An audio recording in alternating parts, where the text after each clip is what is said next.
নমস্কার, সুভদ্রার রান্নাঘরে আমার সকল দর্শকবৃন্দকে জানাই স্বাগত। আমি শিউলি।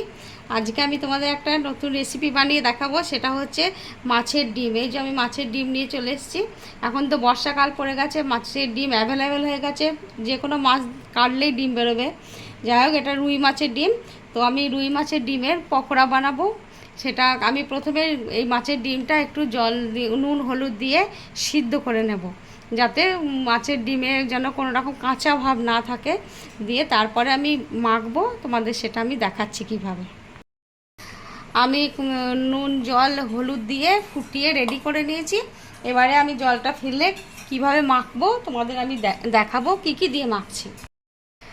আমি এবার ডিমটা জল ঝরিয়ে নিয়েছি, ওর মধ্যে কি কি মেশাচ্ছি তোমাদের দেখাচ্ছি। আমি প্রথমে দিচ্ছি বেসন, 2 চামচ মতো বেসন দিয়ে দিলাম, আর 1.5 চামচ মতো চালের গুঁড়ো দিয়ে দিলাম, আর এটা হচ্ছে তোমার গরম মশলার গুঁড়ো, আর কিছুটা ধনেপাতা কুচো, লঙ্কা কুচো, পেঁয়াজের কুচো, আদা রসুনের পেস্ট,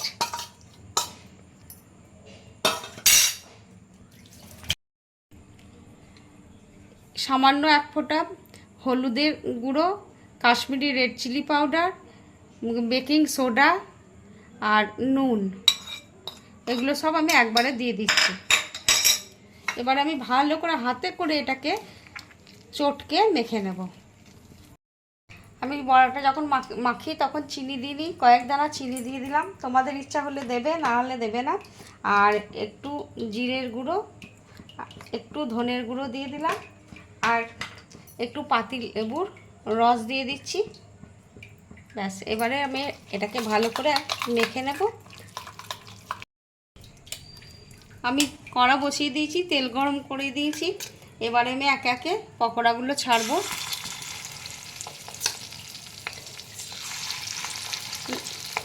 আমার গ্যাসের ফ্লেমটা লো টু মিডিয়ামে আছে, কারণ বেশি জোরে দিলে উপর থেকে পুড়ে যাবে, ব্রাউন হয়ে যাবে, কালার এসে যাবে, আর ভিতরটা কাঁচা থাকবে। সেজন্য অল্প আঁচে ভাজছি।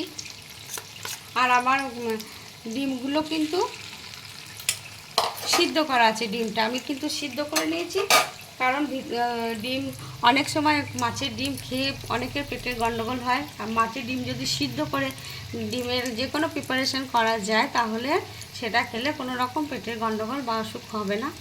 আমি সেই কারণে ডিম সিদ্ধ করে রান্না করি। আমি ডিমের পকোড়াগুলো উল্টে দিচ্ছি আস্তে আস্তে। এত সুন্দর একটা সুগন্ধ বেরোচ্ছে, মনে হচ্ছে বিয়ে অনুষ্ঠান বাড়ি ফিশ ফ্রাই ভাজা হচ্ছে। খুব সুন্দর একটা সুগন্ধ বেরোচ্ছে, অনেক কিছু দিয়ে মাখা হয়েছে। তোমরা ঠিক এইভাবে মাখবে, মেখে বানিয়ে খেয়ে দেখবে।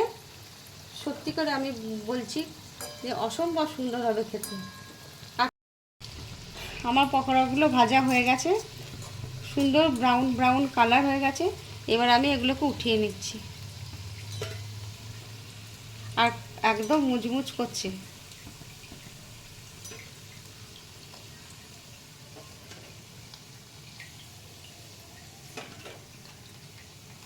এবার আমি বাকিগুলো ভেজে একে একে তুলে নেব।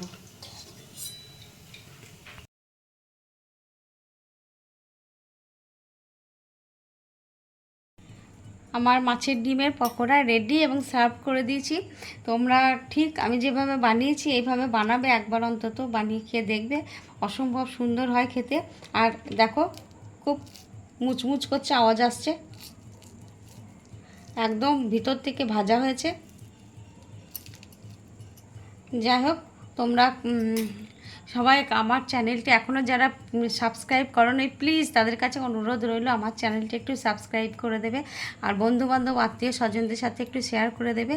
আর তোমরা সবাই ভালো থাকবে, সুস্থ থাকবে। তোমাদের সকলকে অসংখ্য ধন্যবাদ, নমস্কার, আর অনেক অনেক ভালোবাসা।